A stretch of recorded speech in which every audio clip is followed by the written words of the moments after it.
Hey YouTubers, and welcome back to Tony the Technician channel, and today we're just going to do a real quick video on my thoughts of the Gearwrench Roto head ratchet. And I've had these for a little while now, maybe a year and a half or so, and first thought comes to mind is I don't use them that often, and that's not because of the design, but because of the back drag on them.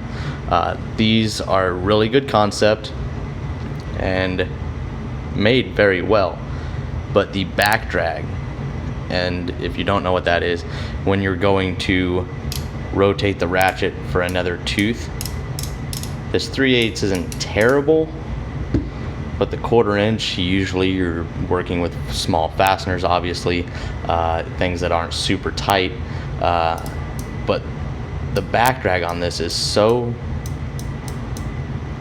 hard that it's really hard to get that tooth when a fastener isn't that tight. You're just sitting there turning the fastener back and forth, not actually, releasing and turning the fastener.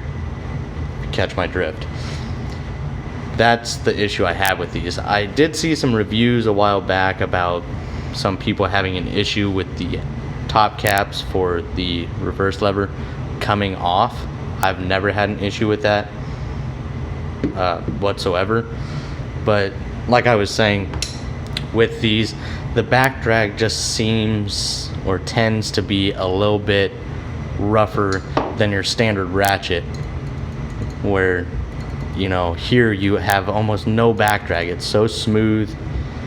Same thing, any of your standard ratchets, the back drag is really easy to get that next tooth, whereas these, they tend to be so tough. Like, I actually had to put pressure on this to turn it. Now, it's not saying that these aren't useful. They are still very useful. It's just because of that, I tend to stay away from them. The great thing about this design is the heads have a 180-degree swivel, and it's nice because of this little torque screw on the fork portion. You can tighten this, so you can either loosen how easy this turns back and forth, or you can tighten it or loosen it, so you can get your desired resistance here. So that's really nice. I've had no issues with the reverse lever. It's fairly flush, so you're not bumping it on stuff. And the great thing about this is when you're ratcheting something, you can actually turn it into a ratcheting nut driver. Now, obviously, that's not going to be as thin or a small profile as your standard nut driver, but if you have the room, it still comes in handy. So my biggest gripe is the back drag on these. Other than that, yes, these are the Gearwrench version. I bought these before Crescent actually released their version, which is literally the exact same thing. This set now runs $40 online and in stores, and I looked for the Crescent one.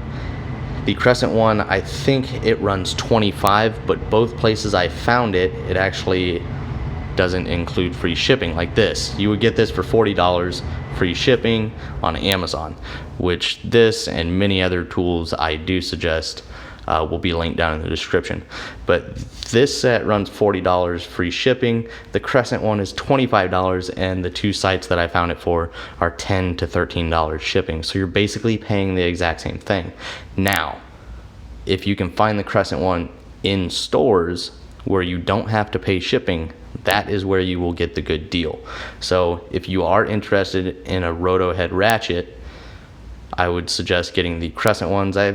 There are other brands out there. I know Cobalt has one, but the thing I like about the Crescent and the Gearwrench, they have the comfort grip.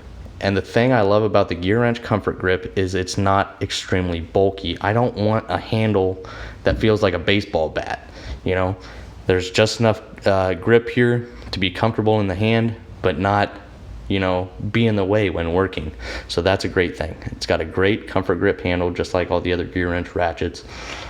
Very nice chrome, and it's a great idea. But with it being a 72 tooth mechanism, I don't know if it's just the way these roto heads are designed, since none of my other Gearwrench ratchets have that high back drag.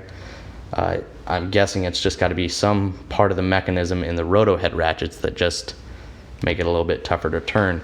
So my thoughts on it: great design, love everything about it except for that back drag. If you guys have used these or the Crescent ones, please let me know your guys' thoughts, or if there's another brand out there that's around that $25 to $40 price range that you believe that works better, please drop it down in the comments for other people. And I really hope you guys enjoyed. That's just my quick thoughts on it. And don't forget, all the other tools that I do suggest and car parts and electrical tools and stuff like that will be down in the description for you guys. If you guys enjoyed this video, please hit that thumbs up, leave a comment down below of your guys' thoughts, and as always, subscribe if you're not a subscriber. Thank you guys.